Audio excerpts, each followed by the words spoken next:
Hello, hello, hello, greetings, salutations, konnichiwa, and every other form of greeting across this vast, marvelous multiverse. I am Matsu Quinox.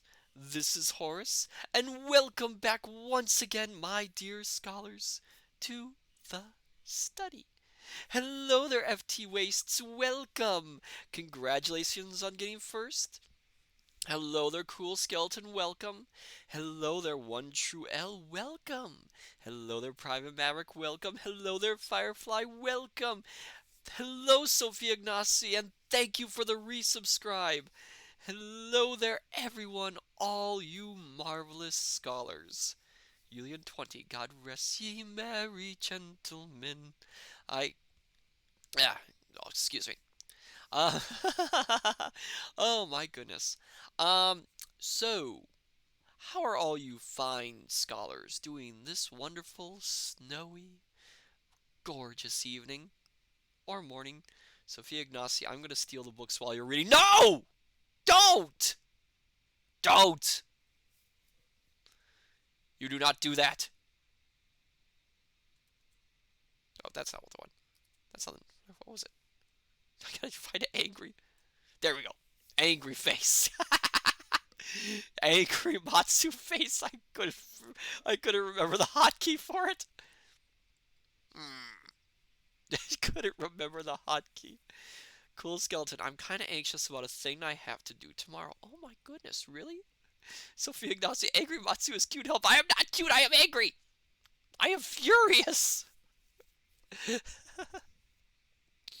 Well, I'm sure, Cool Skeleton, everything will go well for you. Oh my goodness. Oh, Private Maverick, I'm doing all right. Good. One True L. Cool Skeleton, what do you have to do? So, a little explanation. For the past week, I have been rather ill. Um, I was bitten by the book Kraken, unfortunately. Oh, hello there, Lykios. I hope I'm pronouncing this right. I apologize if I pronounce things wrong. Lakaios Radia. Hi, Matsu. Glad I finally get to catch one of your readings. Oh, thank you for coming and wonderful to have you here. Cool Skeleton, personal in real life stuff. Ah, understood, understood. Um, but yeah, I was ill. Horace, Ovid, and Virgil managed to nurse me mostly back to health. But you will notice me tonight. My read voice is not absolutely perfect. Like Hios, all good. You got the name right. Oh, good, good. I'm glad. One true L redeemed fake. Spoil you. Okay. Mm. All right. I'll have to spoil you on this. You know the classic book of Mice and Men? You know that book? Ends up one of them is really a gerbil. I know it shocked me. It absolutely shocked me. I mean, that's right in the cover of Mice and Men, but one of them is a gerbil. I mean, when I saw that on the page, I was absolutely floored. It is not something you expect. Sophia Ignacy redeemed a 5-second book review. Okay, I gotta think of one. I gotta remember a book. Let me think, let me think, let me think. Let me think. Ah, yes, yes, I know one. The classic third book of the Hitchhiker's Guide trilogy. What was it called? God, oh no, I'm blanking.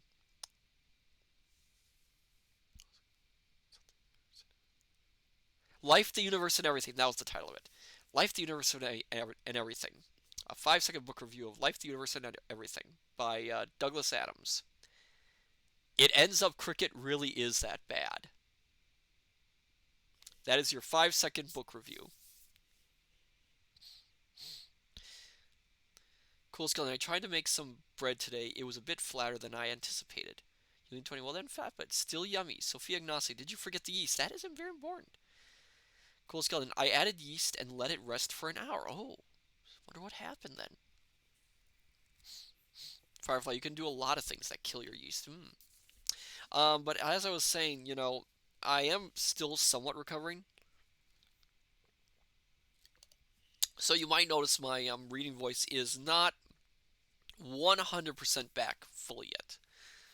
And I might sound a little nasally and trying to catch, and I might pause a little bit more than usual. But I cannot skip this holiday tradition, especially for you, my dear scholars. I would drag myself out of my bed ill just to be with all you wonderful scholars. That, and honestly, if I wanted to be really honest, I missed you all terribly, and I felt so bad that I wasn't streaming for you all. Ooh, bread talk. Too hot, maybe. Firefly, like if your water isn't the right temperature. Like, yes, I've had to move bread up to my office room when it's warmer than the kitchen, or some hot water in the oven. Oh, interesting, interesting. A lot of things. Horace, make note of this. I mean, next time we make bread, and next time we can actually find the kitchen.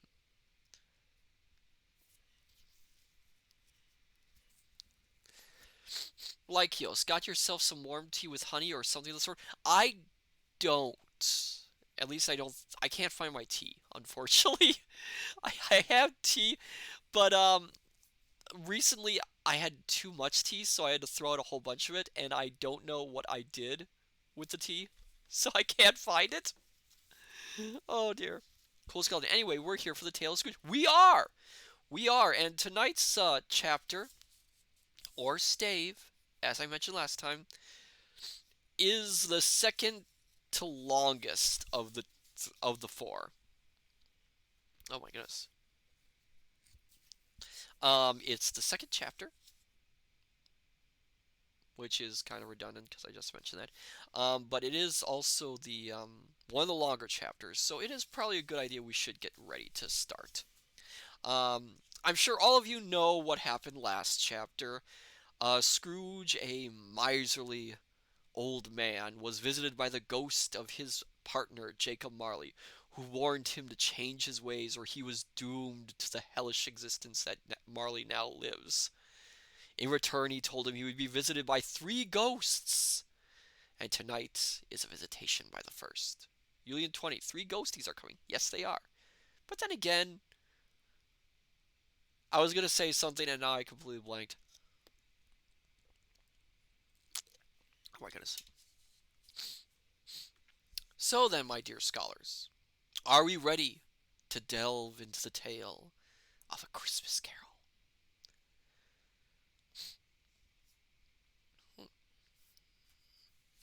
Union 20, yes please. Cool skeleton, booga booga. Pirate Maverick, yes, alright. Sit back, relax, have a warm or cold beverage of your liking, and let us begin our reading of A Christmas Carol by Charles Dickens.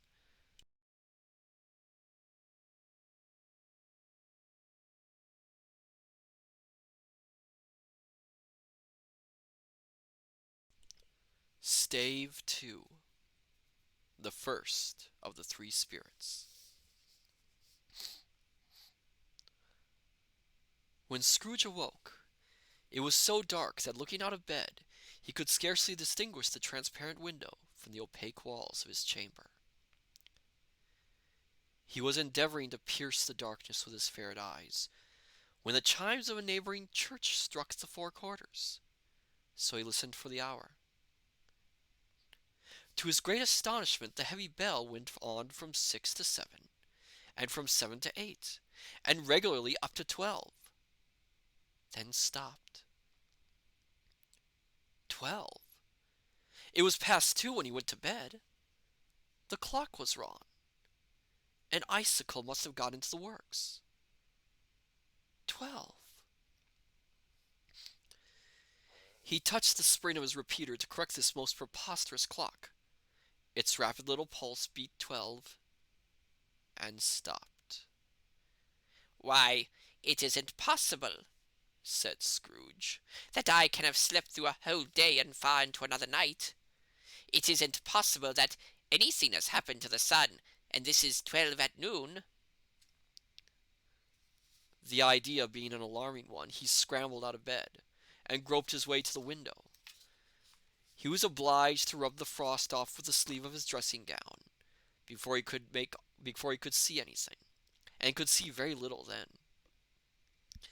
All he could make out was that it was still very foggy and extremely cold, and there was no noise of people running to and fro and making a great stir, as there unquestionably would have been if night had been off bright day and taken possession of the world. This was a great relief, because 3 days after sight of this, 3 days after sight of this first of exchange pay to Mr. Ebenezer Scrooge or his order, and so forth, would have become a mere United States security if there were no days to count by. Scrooge went to bed again, and thought, and thought, and thought it over and over and over, and could make nothing of it. The more he thought, the more perplexed he was, and the more he endeavored not to think, the more he thought. Marley's ghost bothered him exceedingly. Every time he resolved within himself, after mature inquiry, that it was all a dream, his mind flew back again like a strong spring released to its first position, and presented the same problem to be worked all through. Was it a dream or not? Scrooge lay in this state until the chimes had gone 3/4 more, when he remembered on a sudden that the ghost had warned him of a visitation when the bell tolled 1.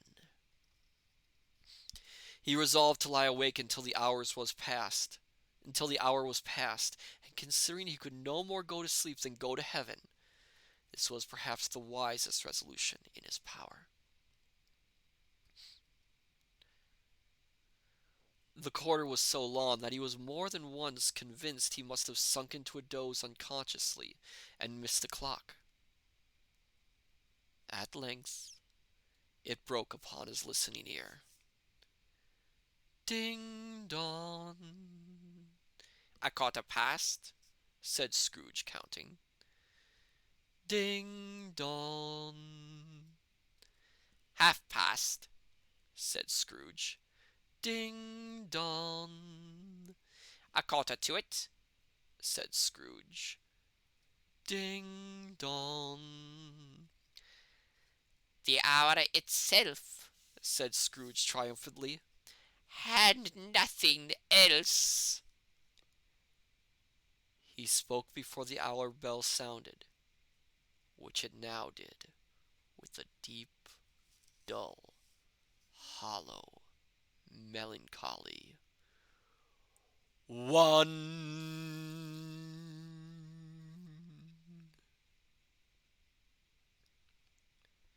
Light flashed up in the room upon the instant, and the curtains of his bed were drawn.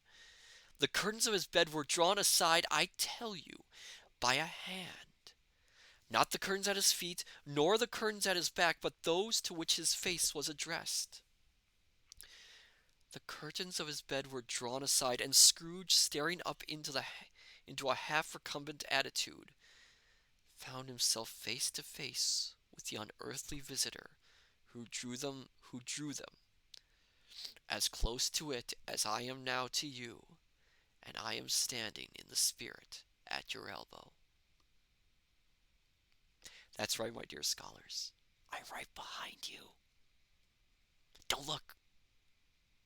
Don't turn around.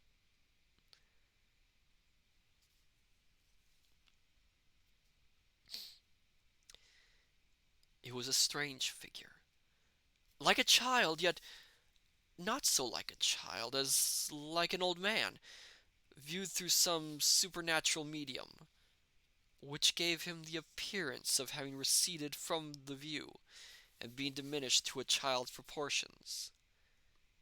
Its hair, which hung about its neck and down its back, was white, as if with age, and yet the face had not a wrinkle in it, and the tenderest bloom was on the skin.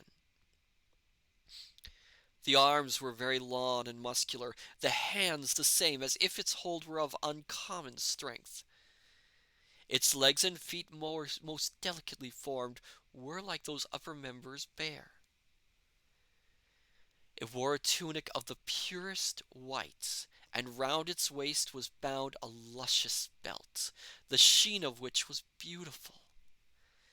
It held a branch of fresh green holly in its hand, and in singular contradiction of that wintry emblem, had its dress trimmed with summer flowers.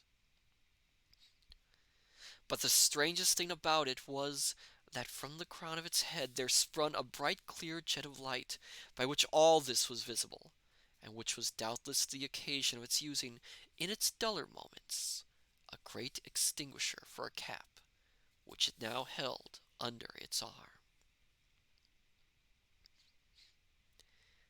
Even this, though, when Scrooge looked at it with increasing steadiness, was not its strangest quality. For as its belt sparkled and glittered now in one part and now in another, and what was light one instant, at another time was dark, so the figure itself fluctuated in its distinctness, being now a thing with one arm, now with one leg, now with 20 legs, now a pair of legs without a head, now a head without a body, of which dissolving parts no outline would be visible in the dense gloom wherein they melted away. And in the very wonder of this, it would be itself again, distinct and clear as ever. One true hell, I'm a grape. Let me get a quick drink of water. I've got a lot of water tonight for this. A lot of voices. Are you the spirit, sir, whose coming was foretold to me? Asked Scrooge. Oh, thank you for the hydrate. I'll need it.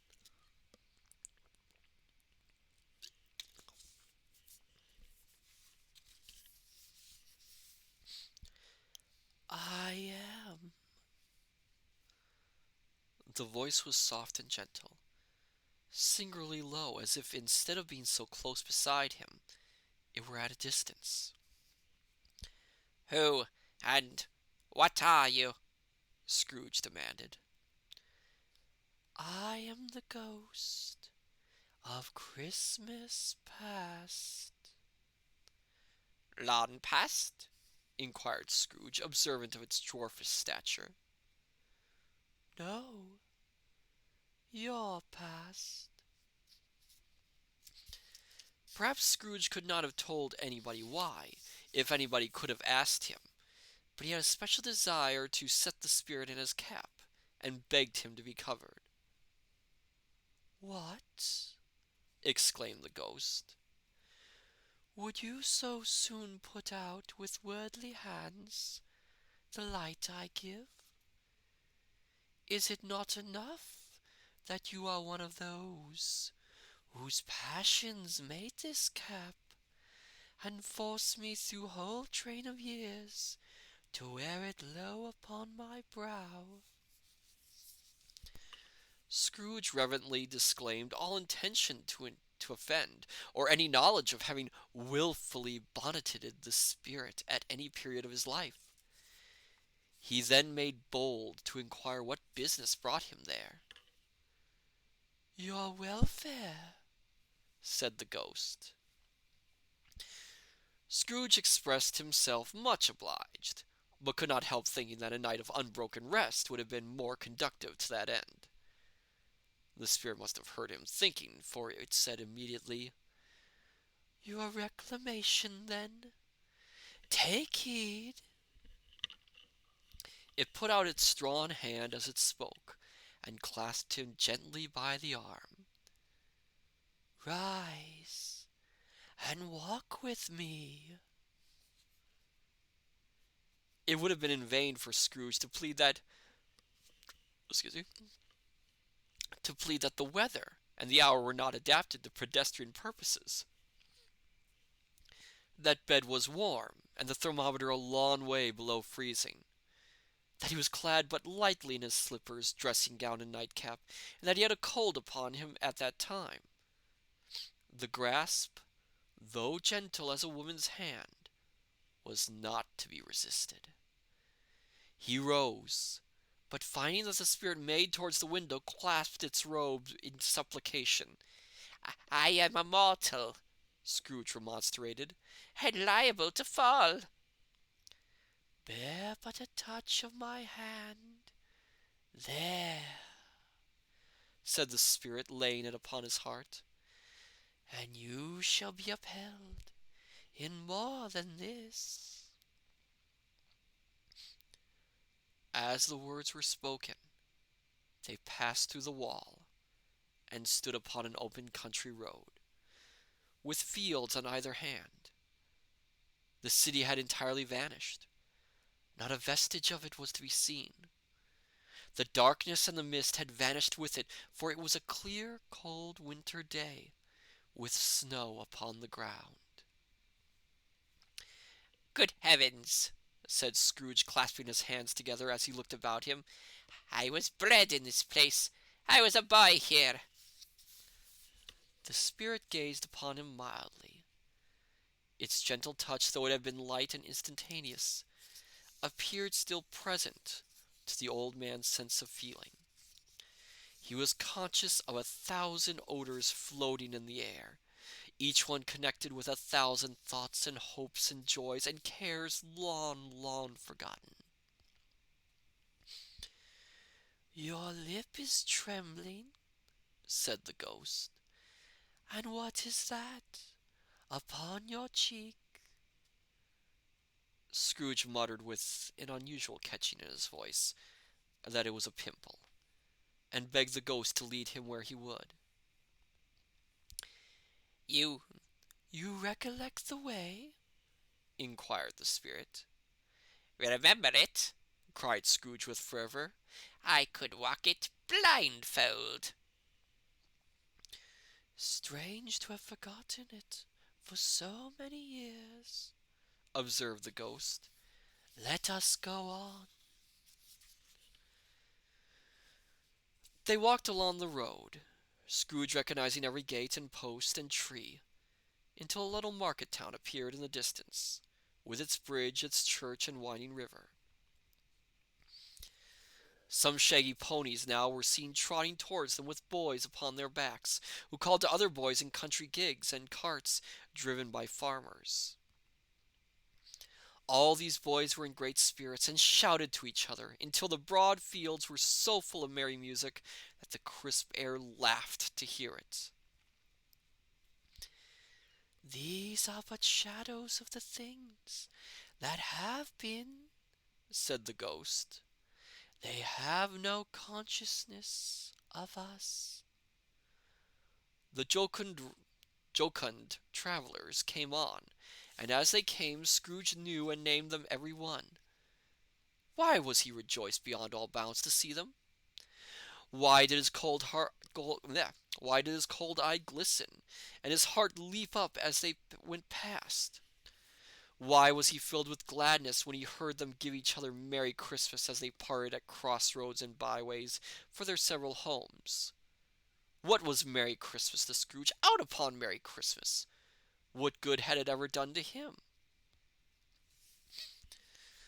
The school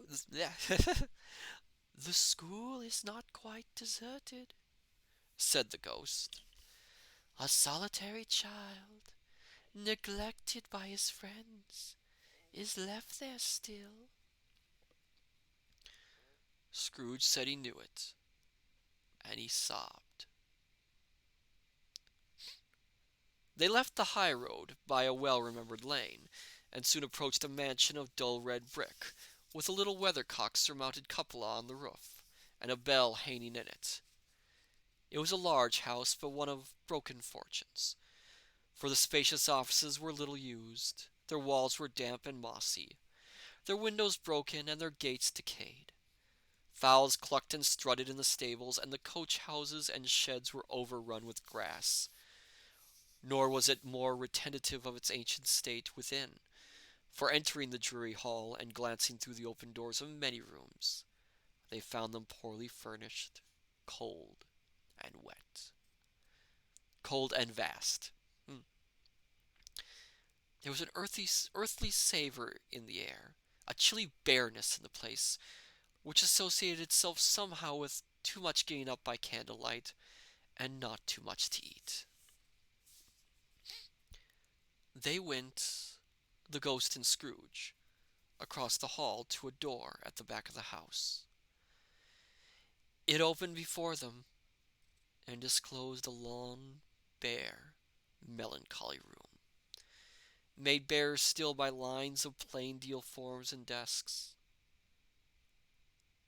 At one of these, a lonely boy was reading near a feeble fire, and Scrooge sat down upon a form and wept to see his poor forgotten self as he used to be.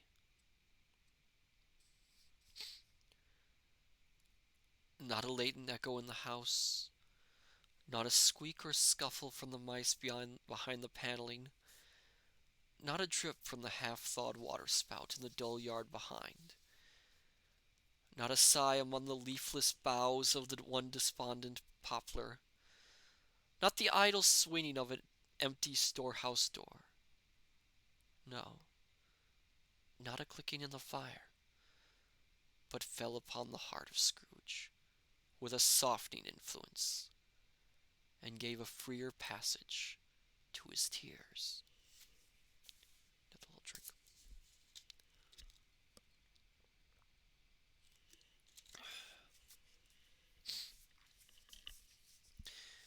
The spirit touched him on the arm, and pointed to his younger self, intent upon his reading.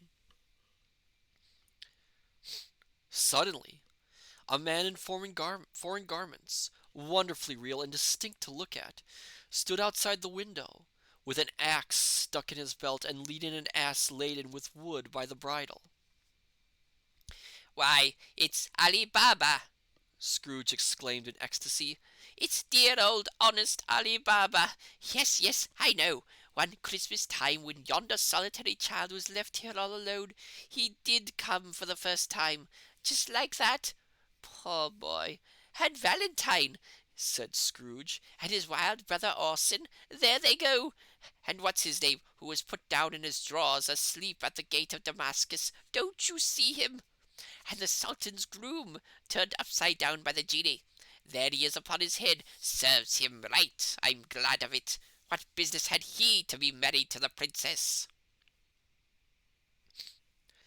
To hear Scrooge expending all the earnestness of his nature on such subjects, in a most extraordinary voice between laughing and crying, and to see his heightened and excited face, would have been a surprise to his business friends in the city, indeed.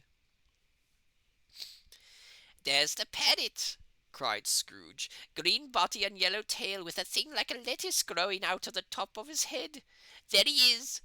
Poor Robin Crusoe, he called him, when he came home again after sailing round the island. Poor Robin Crusoe, where have you been, Robin Crusoe? The man thought he was dreaming, but he wasn't. It was the parrot, you know. There goes Friday, running for his life to the little creek. Hallo! Oop! Hallo! Then, with a rapidity of transition very foreign to his usual character, he said in pity for his former self, Poor boy, and cried again. I wish, Scrooge muttered, putting his hand in his pocket, and looking about him after drying his eyes with his cuff. but it's too late now. What is the matter? Asked the spirit. Nothing, said Scrooge. Nothing. There was a boy singing a Christmas carol at my door last night. I should like to have given him something. That's all. The ghost, not the Scrooge, the ghost smiled thoughtfully and waved its hand, saying as it did so, "Let us see another Christmas." Scrooge's former self grew larger at the words, and the room became a little darker and more dirty. The panels shrunk, the windows cracked. Fragments of plaster fell out of the ceiling, and the naked laths were shown instead. But how all this was brought about, Scrooge knew no more than you do. He only knew that it was quite correct, that everything had happened so, that there he was alone again, when all the other boys had gone home for the jolly holidays. He was not reading now, but walking up and down, despairedly. Scrooge looked at the ghost, and with a mournful shaking of his head, glanced anxiously towards the door. Need a drink for this part.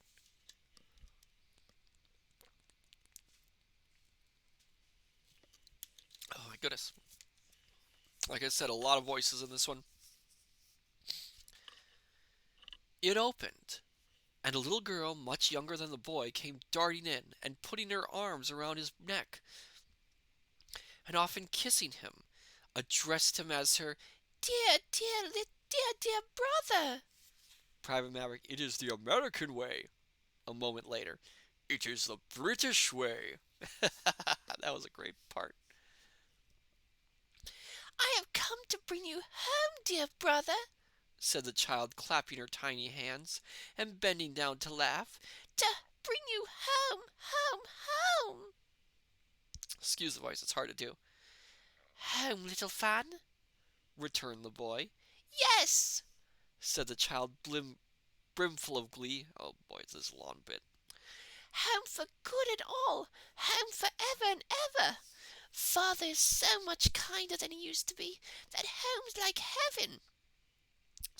He spoke so gently to me one dear night when I was going to bed that I was not afraid to ask him once more if you might come home, and he said yes, you should, and sent me in a coach to bring you, and you're to be a man, said the child, opening her eyes, and are never to come back here. But first we're going to be together all the Christmas long, and have the merriest time in all the world. Goodness, Fan's voice is hard to do. You are quite a woman, little Fan, exclaimed the boy. She clapped her hands and laughed, and tried to touch his head, but being too little, laughed again, and stood on tiptoe to embrace him. Then she began to drag him in her childish eagerness toward the door, and he, nothing loath to go, accompanied her. A terrible voice in the hall cried, "Bring down Master Scrooge's box there!" And in the hall appeared the schoolmaster himself, who glared on Master Scrooge with a ferocious condescension, and threw him into a dreadful state of mind by shaking hands with him.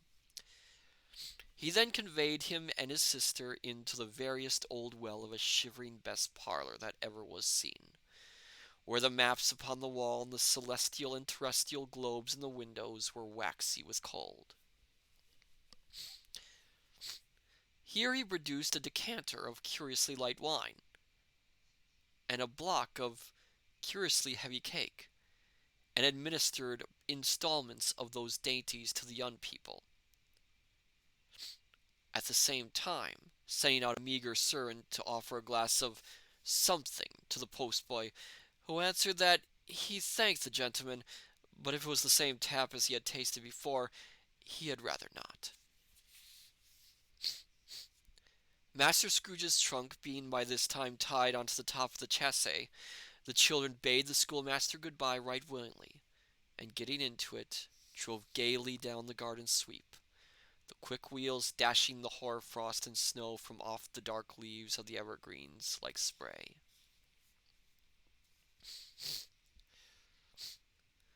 Always a delicate creature, whom a breath might have withered, said the ghost, but She had a large heart, So she had, cried Scrooge.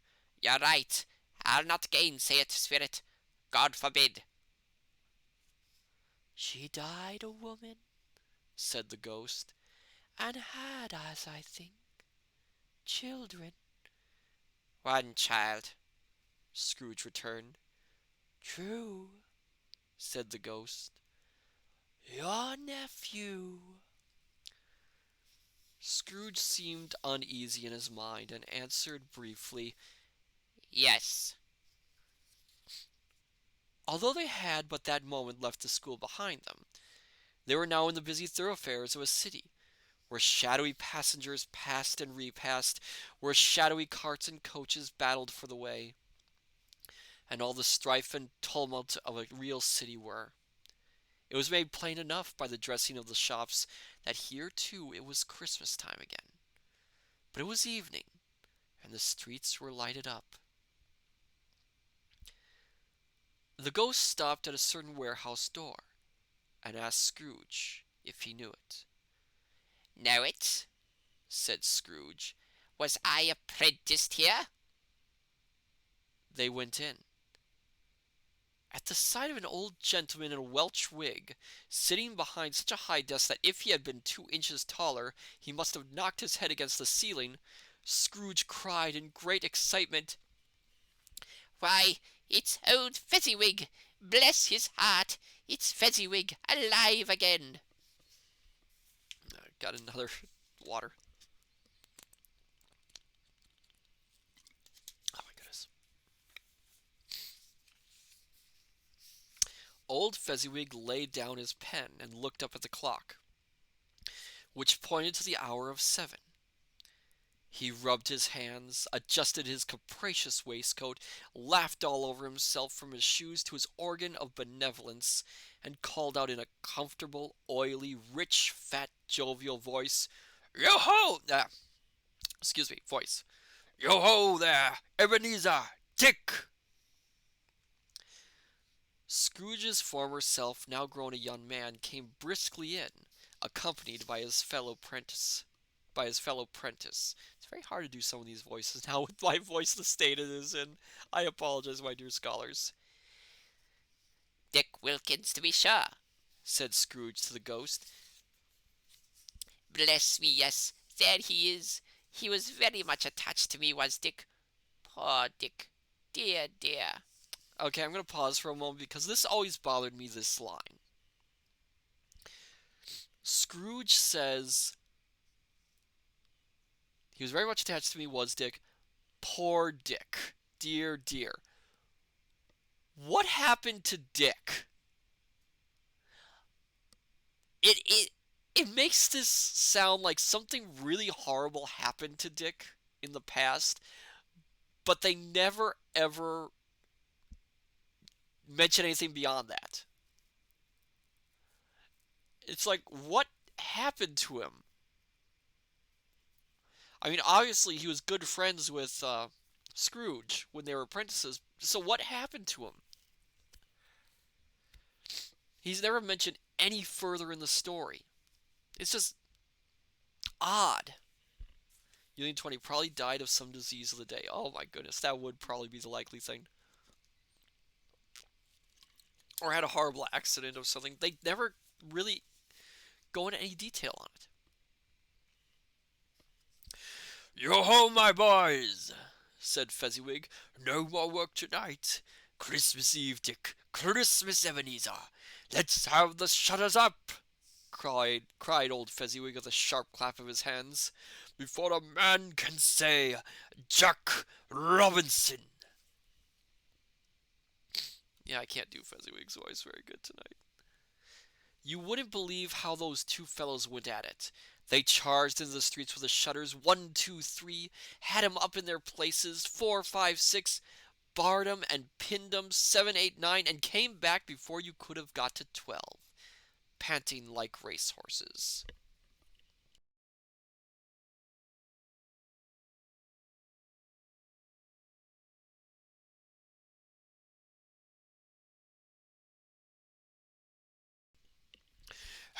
There. Hally-ho! Cried old Fezziwig, skipping down from the high desk with wonderful agility. Clear away, my lads, and let's have lots of room here. Hilly-ho, Dick! Chin up, Ebenezer! Clear away. There was nothing they wouldn't have cleared away, or couldn't have cleared away with old Fezziwig looking on. It was done in a minute. Every movable was packed off as if it were dismissed from public life forevermore. The floor was swept and watered, the lamps were trimmed, fuel was heaped upon the fire, and the warehouse was as snug and warm and dry and bright a ballroom as you would desire to see upon a winter's night. Million 20 Pyro Maverick. You could try it as Fozziwig. I couldn't do Fozziwig's voice. I really couldn't do it right now.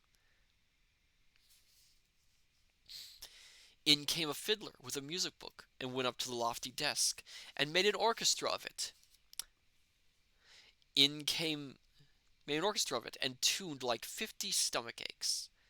In came Mrs. Fezziwig, one vast substantial smile.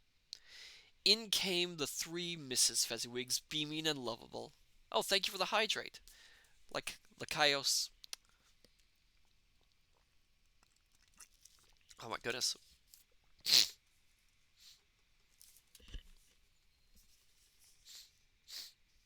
In came all the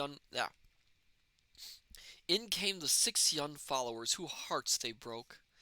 In came all the young men and women employed in the business. In came the housemaid with her cousin the baker. In came the cook with her brother's particular friend the milkman. In came the boy from over the way, who was suspected of not having board enough from his master, trying to hide himself behind the girl from next door but one, who was proved to have had her ears pulled by her mistress. In they all came, one after another, some shyly, some boldly, some gracefully, some awkwardly, some pushing, some pulling. In they all came, anyhow and everyhow. Away they all went, 20 couple at once, hands half round and back again the other way, down the middle and up again, round and round in various stages of affectionate grouping. Old top couple always turning up in the wrong place, new top couples starting off again as soon as they got there, all top couples at last, and not a bottom one to help them. When this result was brought about, old Fezziwig, clapping his hands to stop the dance, cried out, "Well done!" And the fiddler plunged his hot face into a pot of porter, especially provided for that purpose. But scorning rest upon his reappearance, he instantly began again, though there was no dancers yet, as if the other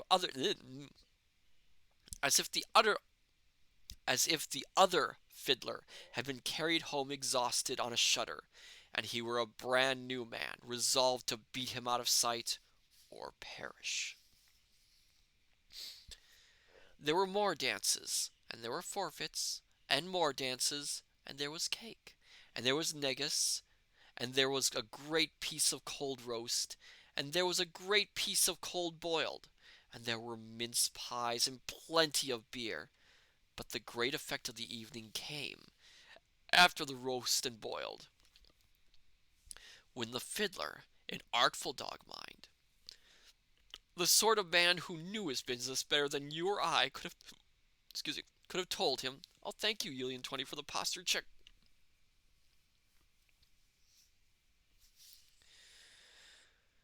The sort of man who knew his business better than you or I could have told it him, struck up Sir Roger de Coverley.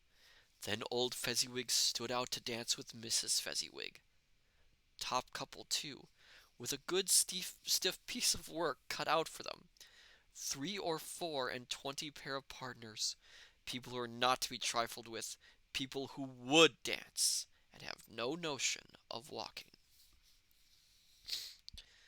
But if they had been twice as many, 4 times, old Fezziwig would have been a match for them, and so would Mrs. Fezziwig.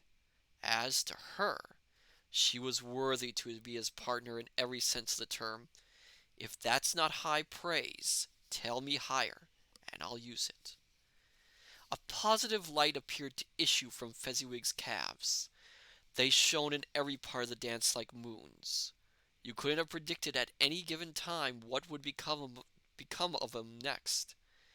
And when old Fezziwig and Mrs. Fezziwig had gone all through the dance, advance and retire, hold hands with your partner, bow and curtsy, corkscrew, thread the needle,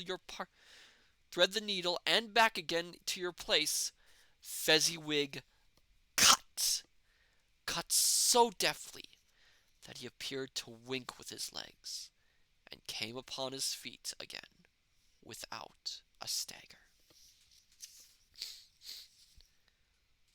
When the clock struck 11, this domestic ball broke up. Mr. and Mrs. Fezziwig took their stations, one on either side of the door, and shaking hands with every person individually as he or she went out, wished him or her a Merry Christmas. When everybody had retired but the two prentices, they did the same to them, and thus the cheerful voices died away, and the lads were left to their beds, which were under a counter in the back shop. During the whole of this time, Scrooge had acted like a man out of his wits. His heart and soul were in the scene, and with his former self. He corroborated everything, remembered everything, enjoyed everything, and underwent the strangest agitation. It was not until now, when the bright faces of his former self and Dick were turned from them, that he remembered the ghost, and became conscious that it was looking full upon him, while the light upon its head burnt very clear.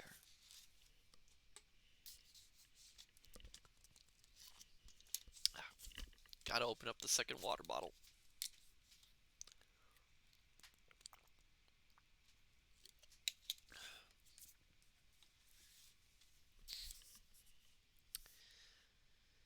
A small matter, said the ghost, to make these silly folks so full of gratitude. Small, Echoed Scrooge. The spirit signed to him to listen to the two apprentices, who were pouring out their hearts in praise of Fezziwig, and when he had done so, said, "Why, is it not? He has spent but a few pounds of your mortal money, 3 or 4, perhaps. Is that so much that he deserves this praise?" it isn't that, said Scrooge, heated by the remark, and speaking unconsciously like his former, not his latter self. It isn't that, Spirit. Yet he has the power to render us happy or unhappy, to make our service light or burdensome, a pleasure or a toil. Say that his power lies in words and looks in things so slight and insignificant that it is impossible to add and count them up. What then? The happiness he gives is quite as great as if it cost a fortune. He felt the spirit's glance and stopped. "What is the matter?" asked the ghost. "Cool Skeleton, I have to get going now. Bye." "Oh, thank you for coming, Cool Skeleton. Take care. And have a good night." Nothing particular. "Something, I think," the ghost insisted. No, said Scrooge. No, I should like to be able to say a word or two to my clerk just now. That's all. His former self turned down the lamps as he gave utterance to the wish, and Scrooge and the ghost again stood side by side in the open air. "My time grows short," observed the spirit. "Quick!" This was not addressed to Scrooge, or to anyone whom he could see, but it produced an immediate effect. For again Scrooge saw himself. He was older now, a man in the prime of life. His face had not the harsh and rigid lines of later years, but it had begun to wear the signs of care and avarice. There was an eager, greedy, restless motion in the eye, which showed the passion that had taken root, and where the shadow of the growing tree would fall. He was not alone, but sat by the side of a fair young girl in a morning dress, in whose eyes there were tears, which sparkled in the light that shone out of the ghost of Christmas past. "It matters little," she said softly, "to you, very little. Another idol has displaced me, and if I can cheer and comfort you in time to come, as I would have tried to do, I have no just cause to grieve." What idol has displaced you? He rejoined. "A golden one." This is the even-handed dealing of the world, he said. There's nothing on which it is so hard as poverty, and there's nothing it professes to condemn with such severity as the pursuit of wealth. "You fear the world too much," she answered gently. "All your other hopes have merged into the hope of being beyond the chance of its sordid reproach. I have seen your nobler aspirations fall off one by one, until the master passion, gain, engrosses you. Have I not?" What then? He retorted. Even if I have grown so much wiser, what then? I am not changed towards you. She shook her head. Am I? "Our contract is an old one. It was made when we were both poor, and content to be so, until in good season we could improve our worldly fortune by our patient industry. You are changed. When it was made you were another man."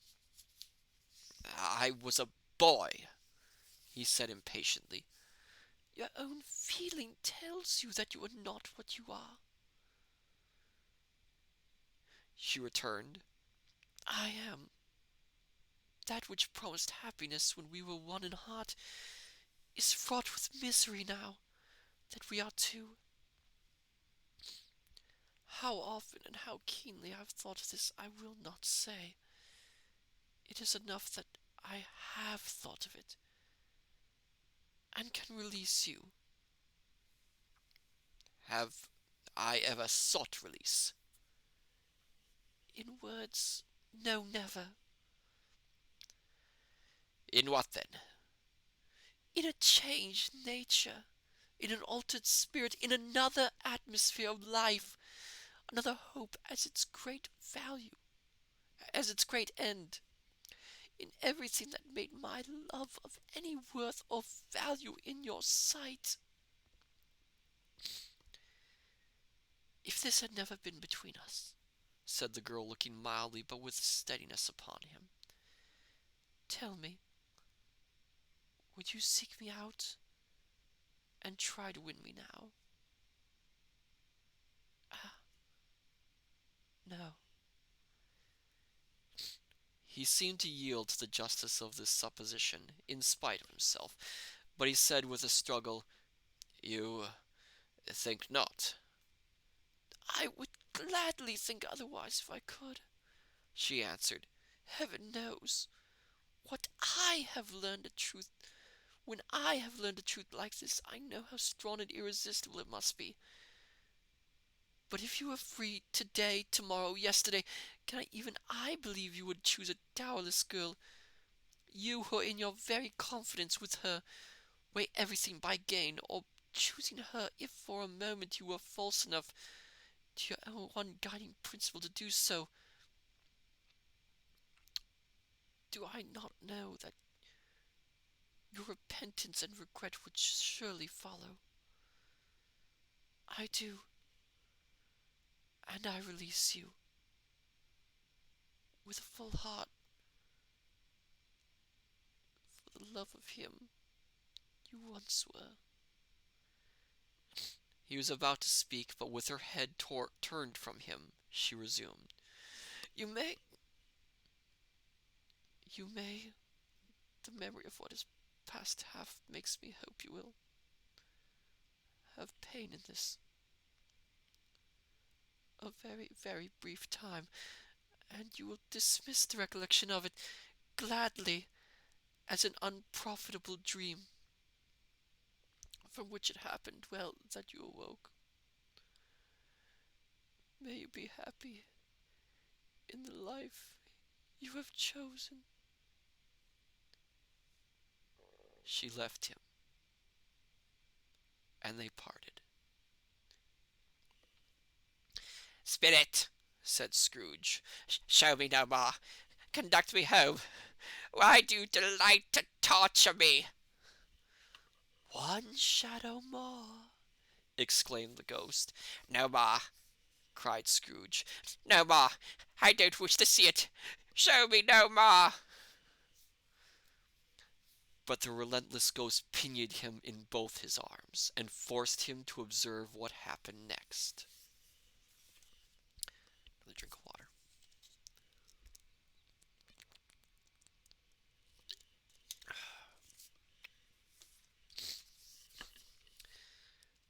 They were in another scene and place. A room, not very large or handsome, but full of comfort. Near to the winter fire sat a beautiful young girl, so like the last that Scrooge believed it was the same, until he saw her, now a comely matron, sitting opposite her daughter. The noise in this room was perfectly tumultuous, for there were more children there than Scrooge in his agitated state of mind could count, and unlike the celebrated herd in the poem, they were not 40 children conducting themselves like one, but every child was conducting itself like 40. The consequences were uproarious beyond belief, but no one seemed to care. On the contrary, the mother and daughter laughed heartily and enjoyed it very much, and the latter, soon beginning to mingle in the sports, got pillaged by the young brigades most ruthlessly. Now, what would I not have given to be one of them? Though I never could have been so rude. No, no. I wouldn't for the wealth of all the world have crushed that braided hair, or torn it down, and for the precious little shoe I wouldn't have plucked it off, God bless my soul, to save my life. As to measuring her waist in sport, as they did, bold young brood, I couldn't have done it. I should have expected my arm to have grown round it for a punishment, and never come straight again. And yet I should have dearly liked, I own, to have touched her lips, to have questioned her, that she might have opened them, to have looked upon the lashes of her downcast eyes, and never raised a blush, to have let loose waves of hair, an inch of which would be a keepsake beyond price. In short, I should have liked, I do confess, to have had the lightest license of a child, and yet been man enough to know its value. But now a knocking at the door was heard, and such a rush immediately ensued that she with laughing face and plundered dress was borne towards it in the center of a flushed and boisterous group, just in time to greet the father, who came home attended by a man laden with Christmas toys and presents. Then the shouting and the struggling and the onslaught that was made on the defenseless porter, the scaling him with chairs for ladders, to dive into his pockets, to spoil him of brown paper parcels, hold on tight by his cravat, hug him round the neck, pummel his back, and kick his legs in irrepressible affection. The shouts of wonder and delight with which the development of every package was received. The terrible announcement that the baby had been taken in the act of putting a doll's frying pan into his mouth, and was more than suspected of having swallowed a fictitious turkey glued on a wooden platter. The immense relief of finding this a false alarm.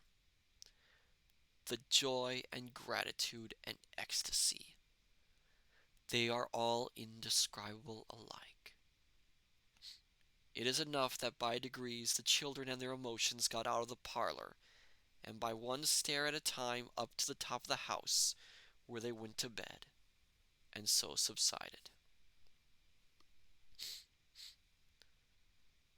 And now Scrooge looked on more attentively than ever, when the master of the house, having his daughter leaning fondly on him, sat down with her and her mother at his own fireside. And when he thought that such another creature, quite as graceful and as full of promise, might have called him father, and been a springtime in the haggard winter of his life, his sight grew very dim indeed. "Belle," said the husband, turning to his wife with a smile, "I saw an old friend of yours this afternoon." Who was it? "Guess." How can I? Tuh, don't I know? She added in the same breath, laughing as he left. Mr. Scrooge. Mr. Scrooge it was. I passed his office window, and as it was not shut up, and he had a candle inside, I could scarcely help seeing him. His partner lies upon the point of death, I hear, and there he sat alone, quite alone in the world, I do believe." Spirit, said Scrooge in a broken voice, remove me from this place. "I told you these were shadows of the things that have been," said the ghost, "that they are what they are. Do not blame me." Remove me, Scrooge exclaimed. I cannot bear it. He turned upon the ghost, and seeing that it looked upon him with a face in which in some strange way there were fragments of all the faces it had shown him, wrestled with it. Leave me. Take me back. Haunt me no more. In the struggle, if that can be called a struggle, in which the ghost had no visible resistance on its own part, with no visible resistance on its own part, was undisturbed by any effort of its adversary, Scrooge observed that its light was burning high and bright, and dimly connecting that with its influence over him, he seized the extinguisher cap, and by a sudden action pressed it down upon its head. The spirit dropped beneath it, so that the extinguisher covered its whole form. But though Scrooge pressed it down with all his force, he could not hide the light, which streamed from under it in an unbroken flood upon the floor, upon the ground. He was conscious of being exhausted, and overcome by an irresistible drowsiness, and further, of being in his own bedroom. He gave the cap a parting squeeze, in which his hand relaxed, and had barely time to reel to bed before he sank into a heavy sleep. And that's the end of Stave 2. I have to rehydrate myself for that. It is one of the longer pieces, and I think it actually has the most, well, not the most characters, but it has a lot of the characters, which is very difficult for me. Oh, thank you, Yulin20. Bravo. Thank you, thank you. Thank you so much. Excuse me. Um, excuse me again. Now, let's talk about the ways this stave was adapted in other media.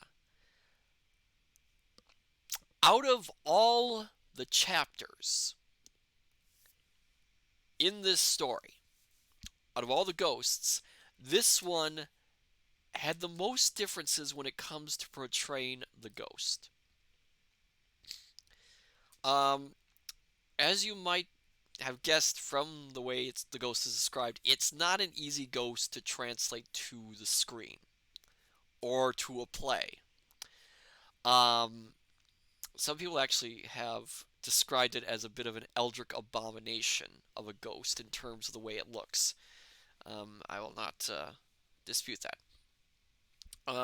As I mentioned before, the very first existing Silent Christmas Carol that we have, only used Marley as the singular ghost throughout the entire short. So we can throw that one out for the rest of the discussions on media adaptations.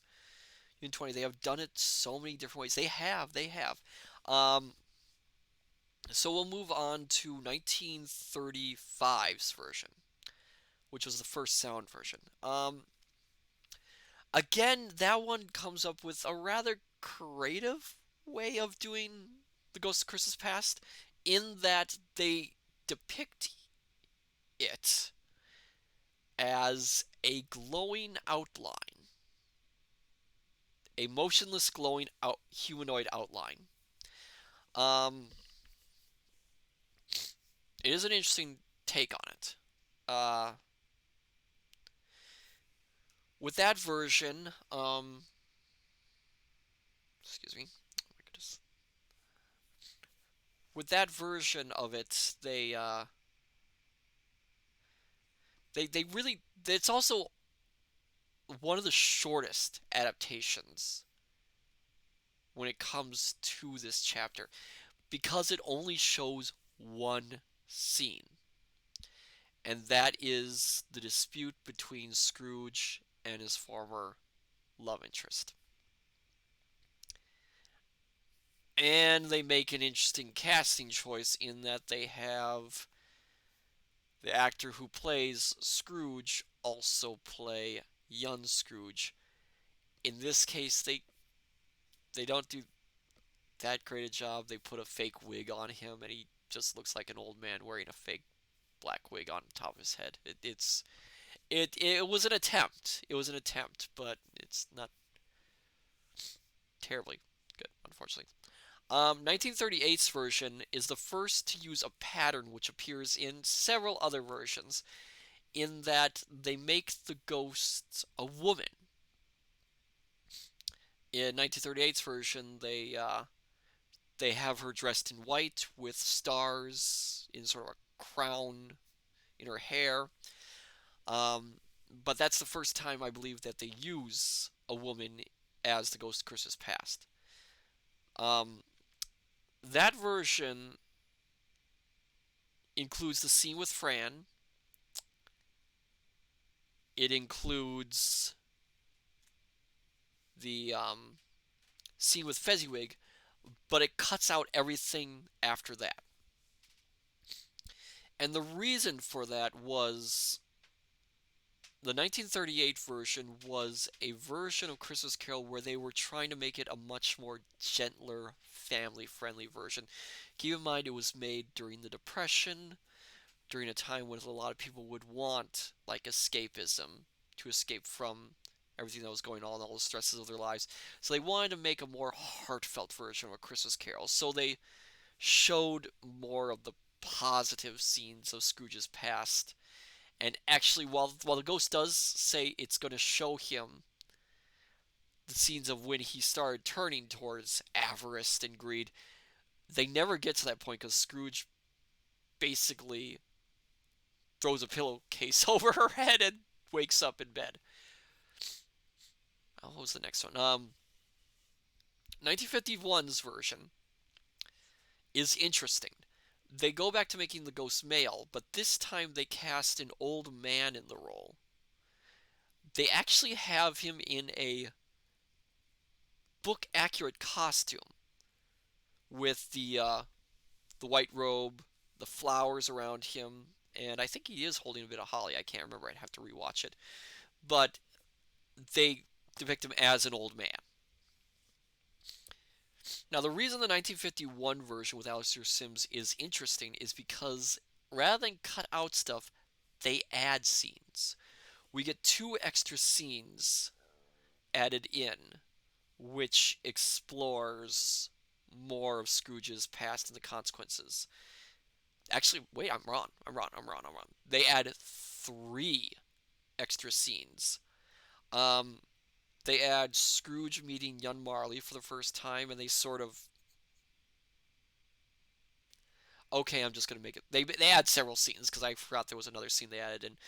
So the scenes they add in: Scrooge meeting young Marley for the first time, they show Scrooge and Marley starting up their business through basically a hostile takeover of the company, showing how he's turning, greedy.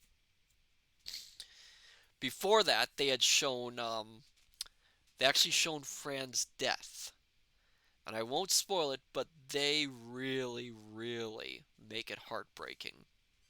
They really ratchet up the emotions with that scene. Um, and then they also add a scene with Marley's death. And in that scene, they actually have Marley, as he's dying, hinting to Scrooge about what's to come. But of course, Scrooge ignores him or doesn't hear the entire story, which is interesting. So 1951, rather than cutting out scenes, brings scenes in. What was the next one? 1970, the musical version. The musical version does some interesting things. One, we get Ghost Christmas Past being a woman again. Two, they make the character of Scrooge's love interest Fezziwig's daughter. So we get a connection with that in the family. Um, the 1970 version also chose an interesting way. They 1970 version also did something interesting, which was what was done in 1935. They have the older Scrooge actor playing young Scrooge. The difference being, though, that Albert Finney, when he plays young Scrooge, he's simply taking off his old Scrooge makeup. Oh, thank you for the follow, Rayan93. Welcome. Thank you. Under my hat. I am. Thank you and welcome. Welcome to our little group of scholars. Wonderful to have you here. I am Matsu Quinox, interdimensional omniversal librarian. This is Horace, and we are talking about Christmas Carol and how the second chapter that we just read was adapted into media. We are talking about the 1970 musical version. But thank you for the follow, it's much appreciated, and welcome. So, in 1970 version, where was I? Oh, yes, Albert Finney plays both young and old Scrooge. But unlike the 1935 version, where they basically took old Scrooge and put a wig on his head, in 1970, all Albert Finney did was all he had to do was remove his makeup as old Scrooge to make himself young Scrooge. And it looks amazing. There is a shot of him, the Scrooges together, and it works phenomenally well. It also has one of the best, what I consider one of the best songs in the entire movie in it. So it's one of my favorite scenes in the movie. What was next? 1985, I think. 1984, 1985, the George C. Scott version. That version, it's interesting what they do with the Ghost of Christmas Past. The Ghost of Christmas Past is once again portrayed by a woman, but the way she's done makes her seem very androgynous to the viewer. Her clothes are book accurate, but just the way they do the makeup and the way they do some of the way she's talking, the way she's acting, she's much more ambivalent. Well, they are much more ambivalent gender-wise, so we're not. So they give this unearthly feel to them. Oh, I skipped one. I forgot I skipped one. I will get back to it after this one. Um, they also make the Ghost of Christmas Past really aggressive and really kind of sadistic and sarcastic to Scrooge. She's a lot more. They are a lot more bitey towards Scrooge. It's interesting. It's an interesting version. It's one of the better versions of the films, but it's interesting. It's interesting.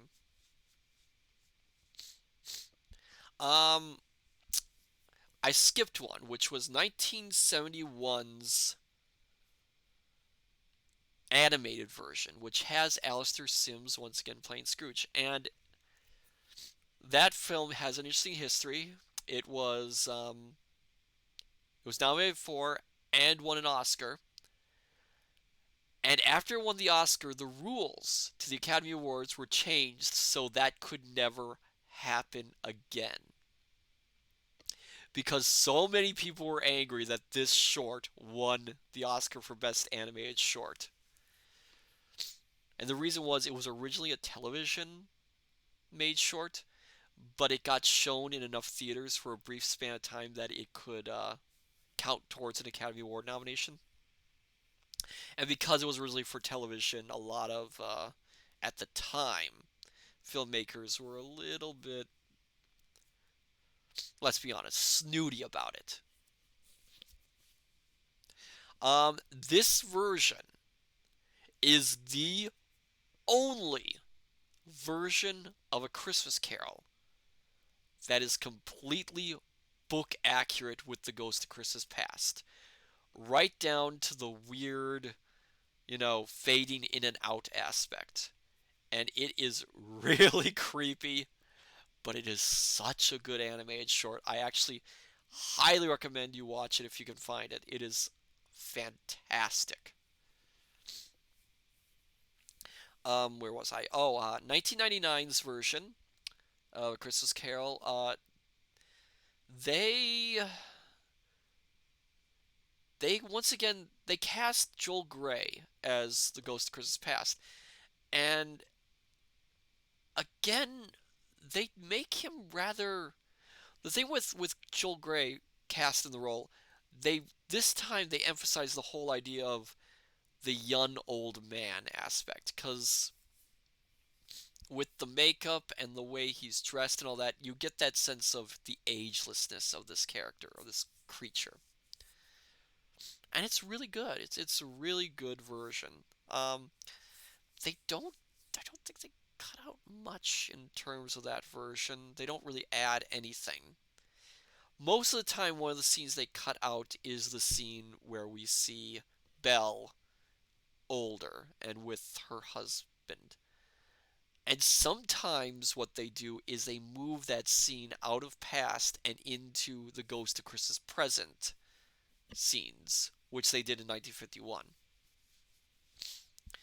Um, and then there is the Disney, and well, I skipped a whole bunch. So Muppet Christmas Carol. Muppet Christmas Carol. I almost forgot Muppet Christmas Carol. There Goes to Christmas Past is a very tiny puppet, very tiny woman puppet, and it is rather ingenious because it's shot in a tank of water. So it creates this very strange, floating, floaty way of doing it. And I think they keep most of the scenes in. Oh, hello there, Ike. Welcome. Merry Bah Humbug to you too. I think glad to have you here, Ike.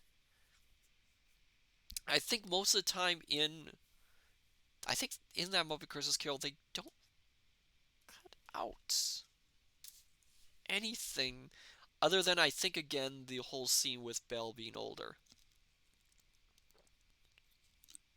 which is interesting.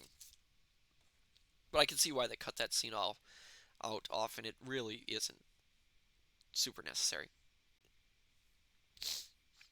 And then the latest one that, if I recall, we're not going to talk about that awful version that came out a few years ago, was the Disney version, the Robert Zemeckis, I think I'm pronouncing that right, can't remember, version where they changed the Ghost of Christmas Past into a candle.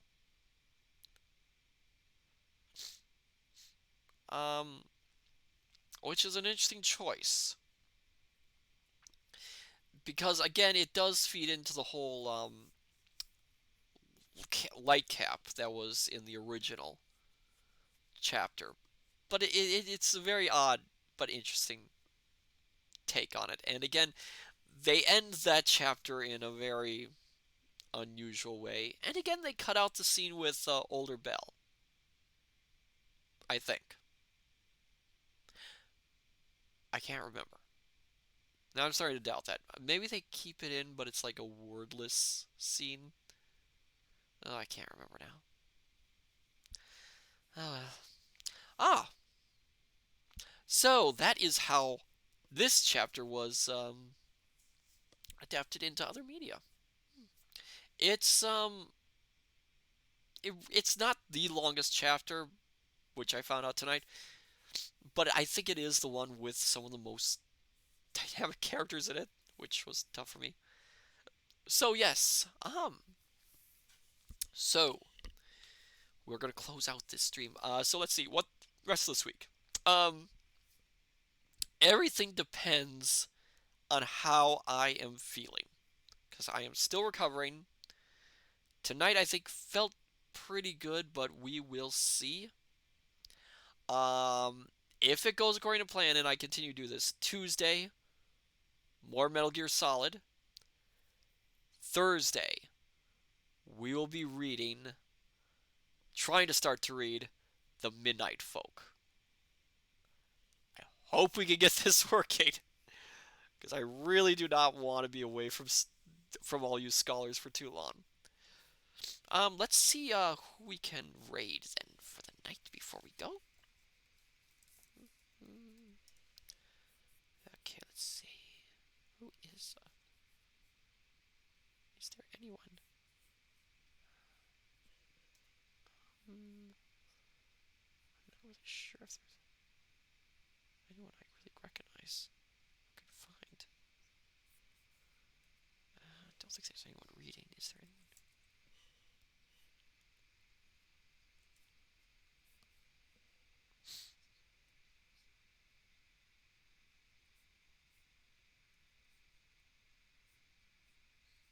Don't really see anything. We might actually not raid anyone tonight, unfortunately.